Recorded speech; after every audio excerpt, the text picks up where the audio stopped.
नमस्कार, दिन भर की बड़ी खबरों में आपका स्वागत है। मैं हूं आपके साथ अंशिता। आज इस बुलेटिन में बात होगी हरियाणा चुनाव नतीजों पर राहुल गांधी के बड़े खुलासे की, बिहार में पहले चरण के मतदान की, देखेंगे दूसरे चरण के प्रचार के लिए कहां कहां पहुंचे दिग्गज नेता, महाराष्ट्र सरकार पर उद्धव ठाकरे ने किया क्या खुलासा, जानेंगे मनरेगा पर क्यों पलटी मारी मोदी सरकार ने, और बुलेटिन के आखिर में देखेंगे जाने माने कार्टूनिस्ट इरफान की किस खबर पर पड़ी तिरछी नजर। लेकिन दिन भर की तमाम बड़ी खबरों से पहले एक नजर आज की सुर्खियों पर। एफआईआर दर्ज होने पर केंद्रीय मंत्री ललन सिंह की सफाई आई सामने, कहा चुनाव आयोग का करता हूं सम्मान, मेरे बयान को तोड़ मरोड़ कर किया गया है पेश। सीजेआई बीआर गवई का बड़ा बयान, कहा लोकतंत्र के सभी अंग नागरिकों के कल्याण के लिए है मौजूद, 23 नवंबर को रिटायर हो रहे हैं जस्टिस गवई। पीएम मोदी से महिला क्रिकेट टीम ने की मुलाकात, 2 नवंबर को जीता था विमेंस वर्ल्ड कप, दक्षिण अफ्रीका को 52 रनों से दी थी मात। साउथ अफ्रीका के खिलाफ भारतीय टेस्ट टीम का हुआ ऐलान, ऋषभ पंत की 3 महीने बाद वापसी, 14 नवंबर से शुरू होगी 2 टेस्ट मैचों की सीरीज। ये तो थी सुर्खियां, अब बात आज की सबसे बड़ी खबर की। बिहार विधानसभा चुनाव में पहले चरण के मतदान से ठीक पहले राहुल गांधी ने वोट चोरी पर बड़ा खुलासा किया और दावा किया कि बिहार में भी वोट चोरी की गई है। राहुल गांधी ने जिस हाइड्रोजन बम की बात की थी उसे आज उन्होंने फोड़ दिया है। तो क्या खुलासा किया राहुल ने, देखिए रिपोर्ट। हरियाणा में वोटों की धांधली हुई, वोटिंग लिस्ट में फर्जी नाम जोड़े गए तो जो वोटर थे उनके नाम काट दिए गए। राहुल गांधी ने हरियाणा चुनाव को लेकर बड़ा खुलासा किया, उन्होंने सारे सबूत सामने रखे। करीब 80 मिनट की प्रेस कॉन्फ्रेंस में राहुल ने बताया हरियाणा में 3,50,000 लोगों के नाम वोटर लिस्ट से काट दिए गए और 25 लाख फर्जी वोटर जोड़े गए, यानी हर 8 में से 1 वोटर फर्जी था। ब्राजील के एक मॉडल ने हरियाणा चुनाव के दौरान 10 बूथ पर 22 बार वोट डाला। फोटो एक ही, नाम कहीं सीमा स्वीटी है तो कहीं सरस्वती, रश्मि और विमला।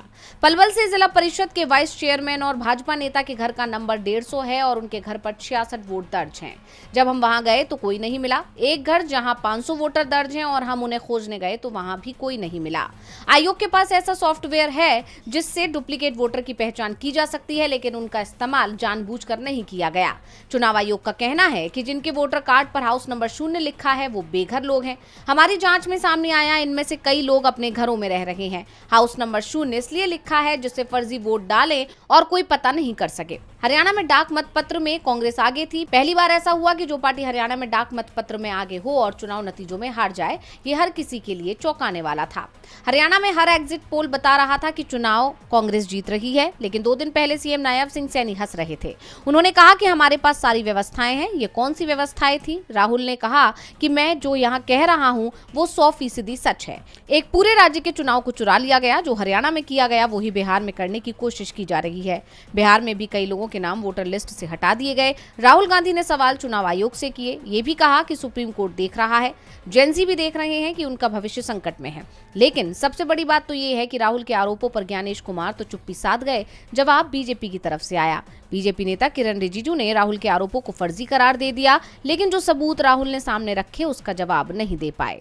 हरियाणा चुनाव पर राहुल के खुलासे के बाद सवाल उठ रहे हैं कि क्या चुनाव आयोग जांच कराएगा या फिर से राहुल गांधी से शपथ पत्र मांगेगा, क्योंकि अब सवाल बिहार चुनाव पर भी उठ रहे हैं, जहां 6 नवंबर को पहले चरण में 121 सीटों पर वोटिंग होनी है और जिन सीटों पर वोटिंग होगी 2020 में उनमें से 61 सीटों पर महागठबंधन तो 59 पर एनडीए को जीत मिली थी, यानी मुकाबला कांटे का है। देखिए रिपोर्ट। बिहार विधानसभा चुनाव 2025 के पहले चरण की वोटिंग में महज चंद घंटों का वक्त बाकी है। 6 नवंबर को पहले चरण की वोटिंग में राज्य के 18 जिलों की 121 सीटों पर बिहार की जनता अपने वोटिंग अधिकार का इस्तेमाल करेगी। इसके जरिए कई दिग्गज नेताओं की किस्मत ईवीएम में कैद हो जाएगी। इन सीटों पर वोटर्स 3,75,00,000 से ज्यादा वोटर 1,300 से ज्यादा उम्मीदवारों की किस्मत का फैसला करेंगे। पहले चरण के इस मतदान में कई हाई प्रोफाइल चेहरे चुनावी मैदान में हैं।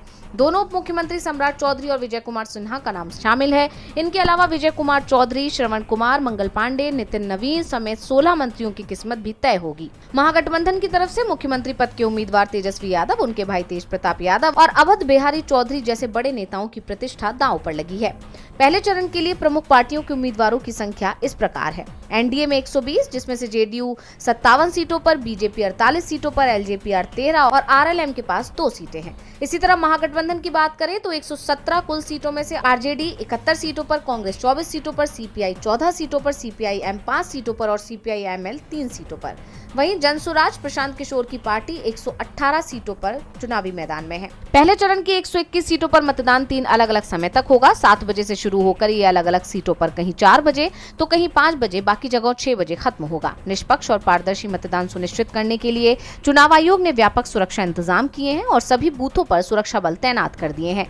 सभी कर्मचारी पोलिंग बूथों पर पहुंच गए हैं। संवेदनशील मतदान केंद्रों पर विशेष निगरानी रखी जा रही है। दूसरे चरण की वोटिंग 11 को होगी, जबकि नतीजे 14 नवंबर को सामने आएंगे। बिहार में पहले चरण की वोटिंग की तैयारियां पूरी हो गई हैं, तो दूसरे चरण के लिए चुनाव प्रचार में सभी दलों ने अपनी पूरी ताकत झोंक दी है। तेजस्वी यादव ने तो एक ही दिन में 18 रैलियां कर वोट मांगे, तो एनडीए के नेता भी चुनाव प्रचार करते दिखाई दिए। बिहार चुनाव में दूसरे चरण के लिए अब 122 सीटों पर प्रचार अभियान तेज हो गया है। सभी प्रमुख दलों के शीर्ष नेताओं ने 5 नवंबर को ताबड़तोड़ रैलियां की और अपने विरोधियों पर तीखे हमले किए। महागठबंधन की तरफ से तेजस्वी यादव ने 1.5 दर्जन सभाओं को संबोधित किया और एक बार फिर अपना वादा दोहराते हुए कहा कि हमारी सरकार बनते ही हर परिवार के एक सदस्य को सरकारी नौकरी दी जाएगी, जीविका दीदियों को स्थायी करेंगे और उनका मानदेय 30,000 रुपए भी कर दिया जाएगा। वहीं समाजवादी पार्टी के प्रमुख अखिलेश यादव ने नवादा में सीएम नीतीश कुमार और बीजेपी पर हमला बोलते हुए कहा कि भाजपा ने नीतीश कुमार को किनारे कर दिया है और अब वो सीएम नहीं बनेंगे। बीजेपी वाले अवध में भी हारे हैं और मगध में भी हारेंगे। चुनाव नौकरी बनाम भारतीय जनता पार्टी होने जा रहा है। बीजेपी वाले अवध में भी हारे हैं और मगध में भी हारेंगे। ये चुनाव नौकरी बनाम भारतीय जनता पार्टी होने जा रहा है। वहीं कांग्रेस महासचिव प्रियंका गांधी ने बेतिया के चनपटिया में सभा को संबोधित करते हुए कहा कि आज अंग्रेजों का नहीं, मोदी का साम्राज्य है, जिसमें सब कुछ महंगा हो गया है। तो आपको मालूम होगा कि आज की क्या परिस्थिति है हमारे देश की। जिस तरह एक समय एक अंग्रेजी साम्राज्य था, उससे कोई कम नहीं है मोदी जी का राज। उन्होंने किसानों की कर्ज माफी न होने और अंबानी अडानी का कर्ज माफ होने पर भी सरकार को घेरा। उधर एनडीए भी चुनावी मैदान में नजर आया। एनडीए की तरफ से यूपी के सीएम योगी आदित्यनाथ ने गया जी के वजीरगंज में लालू परिवार पर निशाना साधा। उन्होंने जंगल राज की वापसी की चेतावनी दी और 7 बुलडोजर दिखाते हुए कहा कि यही बिहार में भी चलने वाले हैं। तो वहीं सीएम नीतीश कुमार ने किशनगंज के ठाकुरगंज में अपनी सरकार के विकास कार्यों पर जोर दिया और लालू राबड़ी राज पर निशाना साधा। उन्होंने कहा कि पहले तो फालतू सरकार थी, लेकिन अब बच्चे, लड़के, लड़कियां सब लोग आराम से घूमते हैं। पहले चरण के मतदान से एक दिन पहले दोनों गठबंधनों की तरफ से धुआंधार चुनाव प्रचार से राज्य का सियासी पारा चरम पर पहुंच गया है। अब इस प्रचार का किस गठबंधन को कितना फायदा मिलता है, ये तो देखना होगा। बिहार में चुनाव प्रचार तेज हो गया है, तो इसे लेकर सवाल महाराष्ट्र में उठ रहे हैं। शिवसेना यूबीटी चीफ उद्धव ठाकरे इस समय महाराष्ट्र की यात्रा पर हैं। वो किसानों की समस्याओं को उठा रहे हैं। उद्धव ने सवाल किया है कि अगर महाराष्ट्र का सीएम बिहार की चिंता कर रहा है, तो महाराष्ट्र के किसानों की चिंता कौन करेगा? तो क्या कुछ कहा उद्धव ने, देखेंगे रिपोर्ट में। महाराष्ट्र में किसानों के मुद्दे को लेकर शिवसेना प्रमुख उद्धव ठाकरे ने राज्य सरकार के खिलाफ दगाबाज रेस संवाद यात्रा निकाली। इस यात्रा के पहले दिन उद्धव ठाकरे मराठवाड़ा पहुंचे, जिस दौरान उन्होंने सीएम फडणवीस और पीएम मोदी पर निशाना साधते हुए कहा कि महाराष्ट्र के किसान खुले में हैं और हमारे मुख्यमंत्री बिहार में चुनाव प्रचार में व्यस्त हैं। मेरे पास मुख्यमंत्री का एक वीडियो है जिसमें वो बिहार की एक जनसभा में कहते हैं कि प्रधानमंत्री सभी राज्यों से प्यार करते हैं, लेकिन राज की बात यह है कि प्रधानमंत्री बिहार से सबसे ज्यादा प्यार करते हैं। क्या ऐसे शासक आपको और हमें कुछ देंगे? क्या वो आपके संकट के समय आपकी मदद के लिए आएंगे? जून में कर्ज माफी का ऐलान करने का मतलब है चीजों पर पर्दा डालना। अगर सरकार धोखेबाज है तो हमें उन्हें धोखा देना चाहिए। उनसे कहो कि पहले कर्ज माफी करो, फिर हम तुम्हें वोट देंगे। ठाकरे यहीं नहीं रुके, उन्होंने महायुति सरकार पर तंज कसते हुए आगे कहा कि चुनाव से पहले परिवार की सभी महिलाओं को लाड़की बहन योजना का लाभ मिला था, लेकिन अब परिवार की केवल 2 महिलाओं को ही इसका लाभ मिल रहा है। क्या इसका मतलब ये है कि भाजपा घर घर में झगड़े करवा रही है? जिन्हें लाभ मिल रहा है वो लड़की हैं और जिन्हें नहीं मिल रहा है वो नगदी हैं। अब देखना ये होगा कि सरकार उद्धव ठाकरे के आरोपों का जवाब कब देती है और किसानों से किए गए वादों को कब पूरा करती है। उद्धव ने केंद्र और राज्य सरकार पर निशाना साधा तो अदालतों का रुख भी केंद्र को लेकर सख्त दिखाई दे रहा है। पश्चिम बंगाल में मनरेगा को लेकर पहले कोलकाता हाई कोर्ट ने केंद्र सरकार को फटकार लगाई थी और जब सुप्रीम कोर्ट में भी मोदी सरकार गिरी तो उसने सरेंडर कर दिया। अब बंगाल के लिए मनरेगा फंड जारी करने की तैयारी है, तो क्या है पूरा मामला, देखिए रिपोर्ट। सुप्रीम कोर्ट से बड़ा झटका लगने के बाद केंद्र सरकार पश्चिम बंगाल में महात्मा गांधी राष्ट्रीय ग्रामीण रोजगार गारंटी योजना यानी मनरेगा को दोबारा शुरू करने पर नर्म पड़ती दिख रही है। 3 साल से ज्यादा समय से फंड रोके जाने के कारण राज्य में बंद पड़ी इस योजना को अब विशेष शर्तों के साथ बहाल करने की तैयारी की जा रही है। ग्रामीण विकास मंत्रालय ने पिछले हफ्ते प्रधानमंत्री कार्यालय पीएमओ को सूचित किया है कि वो विशेष परिस्थितियों के तहत पश्चिम बंगाल में मनरेगा को फिर से शुरू करने पर विचार कर सकता है। दरअसल केंद्र ने कलकत्ता हाई कोर्ट के 18 जून के उस आदेश को चुनौती दी थी जिसमें मनरेगा को 1 अगस्त 2025 से पश्चिम बंगाल में लागू करने का निर्देश दिया गया था। हाई कोर्ट ने केंद्र को यह अधिकार दिया था कि वह भविष्य में अनियमितताओं को रोकने के लिए योजना के क्रियान्वयन पर विशेष शर्तें, प्रतिबंध और नियम लगा सके। केंद्र ने हाईकोर्ट के आदेश के लागू होने से ठीक एक दिन पहले यानी 31 जुलाई को सुप्रीम कोर्ट में एक SLP दायर की थी जिसे शीर्ष अदालत ने खारिज कर दिया था। जैसा कि आप जानते हैं कि केंद्र सरकार ने 9 मार्च 2022 को मनरेगा अधिनियम की धारा 27 का हवाला देते हुए फंड्स जारी करना बंद कर दिया था, जिसके लिए केंद्रीय निर्देशों का पालन न करने को वजह बताया गया था। योजना के निलंबन से पहले राज्य में हर साल 51 लाख से 80 लाख परिवार इससे लाभान्वित होते थे।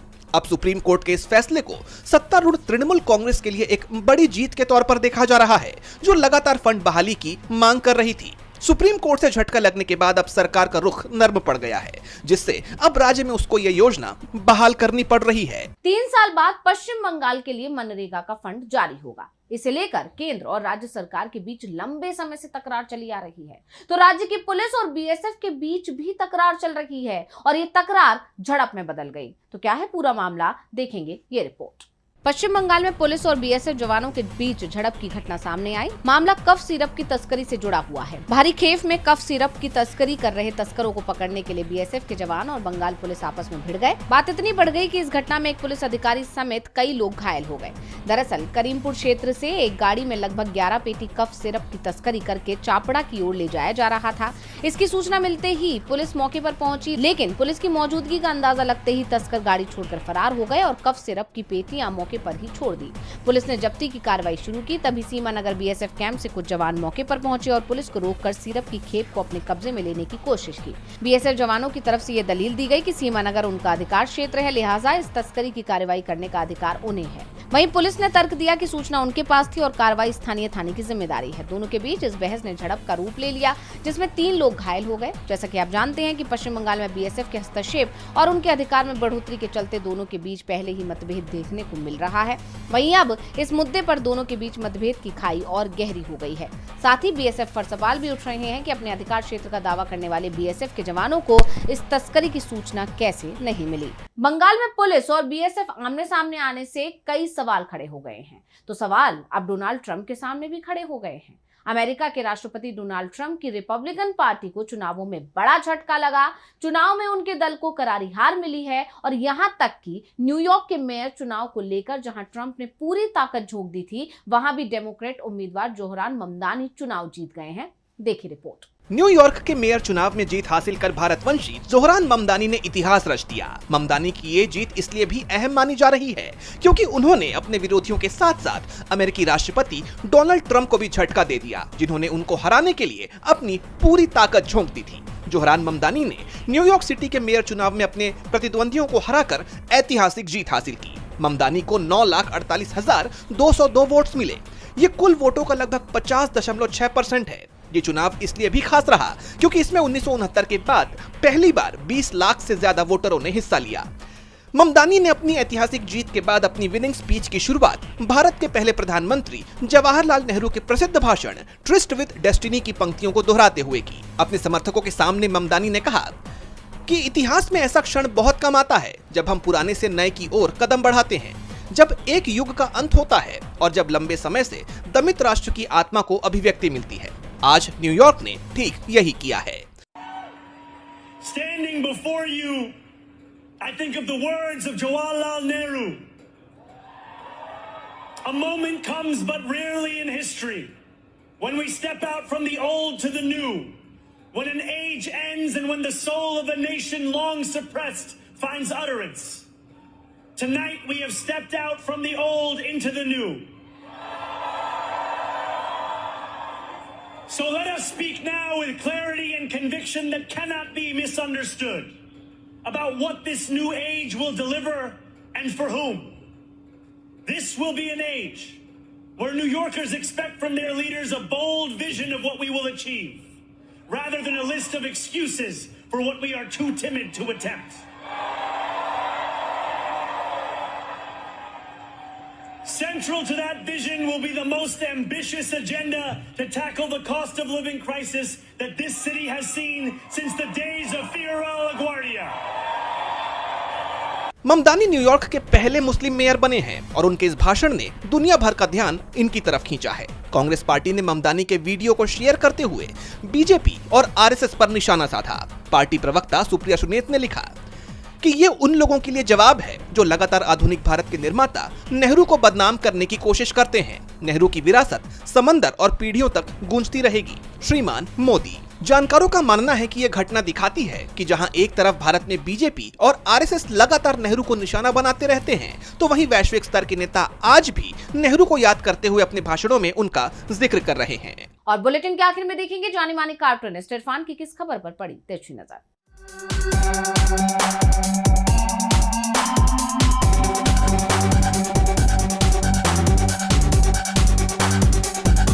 भाई, बिहार के चुनाव में गजब की बात हो रही है। आपका नाम मतदाता सूची में हो भी सकता है और नहीं भी हो सकता। अगर आपका नाम मतदाता सूची में किसी तरह से होता भी है तो आप अपना वोट डाल पाएंगे कि नहीं डाल पाएंगे, ये कोई ज़रूरी नहीं है, क्योंकि जिनके हाथ में राज्य की पुलिस है, प्रशासन है, उसके नेता जेडीयू के नेता ललन सिंह ने अपनी सभा में ये कह दिया, कार्यकर्ताओं को इकट्ठा करके हिदायत दी थी कि लोगों को मतदान करने के लिए नहीं जाने दिया जाए। तो भैया ललन सिंह जी, आप नतीजा भी बता दीजिए कि चुनाव का ये नतीजा क्या होने वाला है, क्योंकि मोदी है तो मुमकिन है में हो सकता है ये भी मुमकिन हो जाए।